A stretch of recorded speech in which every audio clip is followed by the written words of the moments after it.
A direct mail marketing firm has started using an app to distribute coupons. Out of 1,000 randomly selected customers that were using the app, 94 bought the product. They're wondering if this rate is different from their 7% success rate, and we want to test this at 5% level of significance. So we're going to do hypothesis testing again here. The difference here is that we are not assuming that the app is more successful or less successful. We just want to see if it's any different. So to rewrite this problem as a set of hypotheses, we would say that the null hypothesis is that the proportion of people who will buy will not be any different than what we have had before, which is 7%. And the alternate is that this new way of marketing might be different. So it's the test of equality versus inequality, which means that it's a two-tailed test. Everything else will remain the same except how the alpha is split up.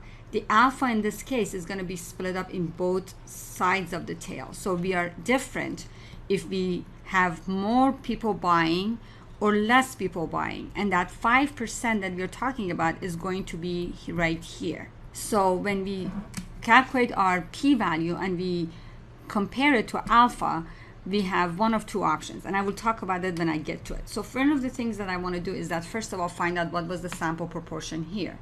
And the sample proportion here is that 94 out of 1,000 purchased this product. So then 9.4% of the customers who received this coupon on their app bought the product.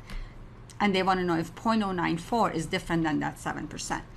The sample size that they were looking at was 1,000 customers that they had tested this on, and level of significance here is 0.05.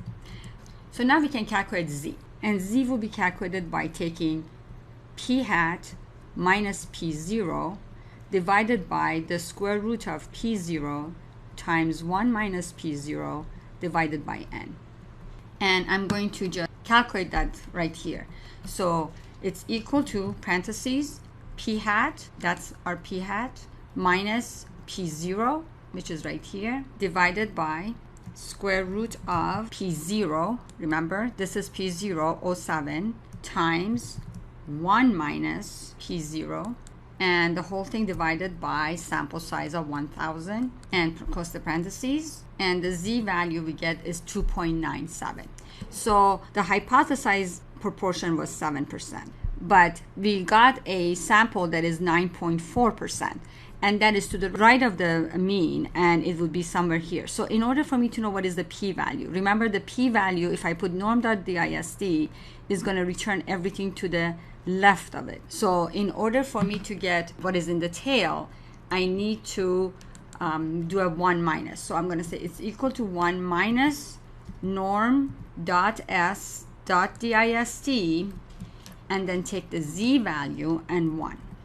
This is going to return 0.001. Now, this is what is in the right tail. But remember, because we are doing a two-tailed test, you have two options here.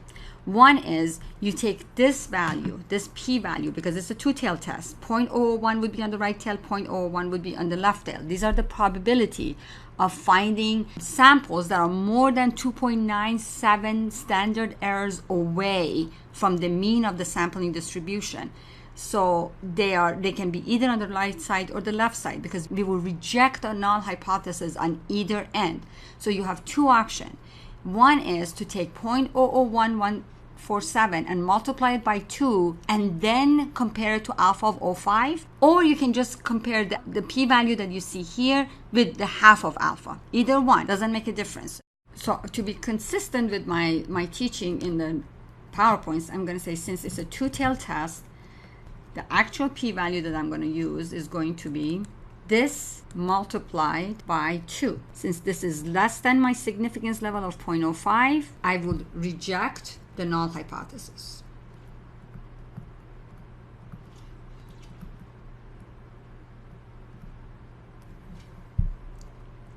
So we will reject the null hypothesis, which means there is a difference between the ads that have gone out using this app versus their old method of advertising, which probably was just a mailed-in rebate or coupon, which was just a mailed-in coupon.